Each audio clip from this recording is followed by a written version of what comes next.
खांडबारा बाजारपेठेत माकडाचा धुमाकूळ, व्यापाऱ्यांमध्ये भीतीचे वातावरण, नागरिक हैराण, वन विभागाकडून तातडीने कारवाईची मागणी।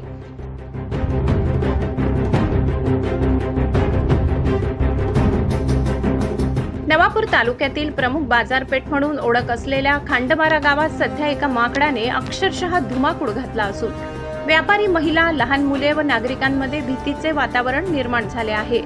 बाजारपेठेत येणाऱ्या अनेक नागरिकांवर माकड हल्ला करत असून काहींना चावा घेतल्याच्या घटना घडत आहेत। त्यामुळे नागरिकांना स्वतःचा जीव वाचवण्यासाठी दुकानात आश्रय घ्यावा लागत असून काही जण रस्त्याच्या कडेला उभे राहत आहेत। सध्या उष्णतेचा कहर सुरू असताना माकडाच्या वाढत्या उपद्रवामुळे व्यापारी वर्ग अधिकच त्रस्त झाला आहे। बाजारपेठेत ग्राहक येताच माकड अचानक पाठलाग करत असल्याने अनेक दुकानदारांना दुकानं सोडून बाहेर पडावे लागत आहे। विशेष म्हणजे बाजारपेठेत दररोज महिला, वृद्ध, नागरिक, लहान मुले खरेदीसाठी येत असल्याने त्यांच्या सुरक्षेचा प्रश्न गंभीर बनला आहे। माकडाच्या भीतीमुळे नागरिकांमध्ये सतत धास्तीचे वातावरण असून अनेक दुचाकी वाहनांचेही नुकसान होत असल्याचे समोर आले आहे।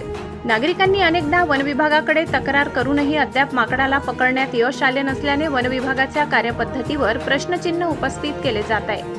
वन विभागाने तातडीने पिंजरा लावून माकडाचा बंदोबस्त करावा, अन्यथा एखादी मोठी दुर्घटना घडण्याची शक्यता नाकारता येणार नाही, अशी मागणी व्यापारी व ग्रामस्थांकडून होत आहे। खांडबारा बाजारपेठेतील व्यापाऱ्यांना व नागरिकांना अक्षरशः हैराण करून सोडणाऱ्या माकडाकडे वन विभाग आता गांभीर्याने लक्ष देणार का? माकडाला पकडून नागरिकांना दिलासा मिळणार का? याकडे संपूर्ण गावाचे लक्ष लागून आहे। संपादक पुरुषोत्तम अहिरराव, तापी परिसर न्यूज, नवापूर।